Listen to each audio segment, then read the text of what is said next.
చెప్తాం 3 లక్షల ఇల్లు గృహప్రవేశం చేశాం, 4 లక్షల ఇల్లు గృహప్రవేశం చేశాం మీరు చెప్తున్నారు. అవన్నీ కూడా జగన్మోహన్ రెడ్డి గారు కట్టిన ఇప్పుడు మీరు గృహప్రవేశం చేస్తున్నారు. మీరు మీ జన్మలో ఒక ఇల్లు ఎప్పుడు కట్టించారా? ఇల్లు కోల్చడం తప్ప మీకు కట్టే చరిత్ర మీకు ఎక్కడ ఉంది? కూటమి ప్రభుత్వం ఇల్లు కోల్చడం తప్ప కట్టే చరిత్ర లేదు.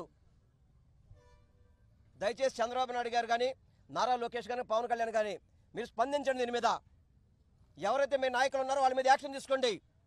వీళ్ళకి తగిన న్యాయం చేయాల్సింది మీరు.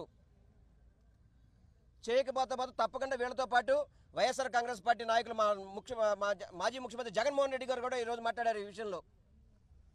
తప్పకుండా వాళ్ళకి న్యాయం జరిగే వరకు మనందరం కూడా తోడుగుండామని కూడా చెప్పమని చెప్పారు. వీళ్ళని జగన్మోహన్ రెడ్డి గారి దగ్గర కూడా తీసుకువెళ్తా నేను. తప్పకుండా వీళ్ళకి న్యాయం చేయడానికి జగన్మోహన్ రెడ్డి గారు ఏ విధంగా చేయాలో ఆ విధంగా చేస్తారు తప్పకుండా. ఆయన కూడా ఒకటే చెప్పారు, వీళ్ళ తరపున మీరు పోరాటం చేయండి, ఎటువంటి సహకారం కావాలో మనం అందిస్తాం, తప్పకుండా వీళ్ళకి న్యాయం జరగాలని చెప్పి జగన్మోహన్ రెడ్డి గారు కూడా చెప్పారు ఈరోజు.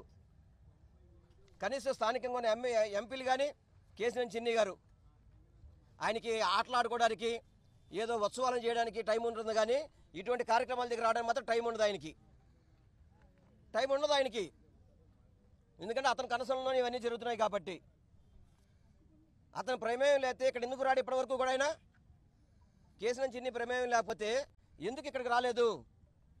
ఎందుకు స్పందించలేదు? మీరు వెళ్ళినప్పుడు సమాధానం ఎందుకు చెప్పలేదు?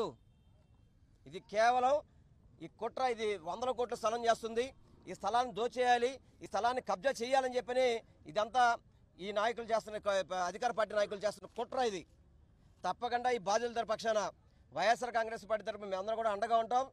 100 రూపాయలు ఏదైతే వీళ్ళు కంటెంప్ట్ కూడా మూవ్ చేస్తున్నారు, తప్పకుండా సుప్రీంకోర్టులో ఏమొస్తుందో మేమంతా కూడా ఆలోచన చేస్తాం.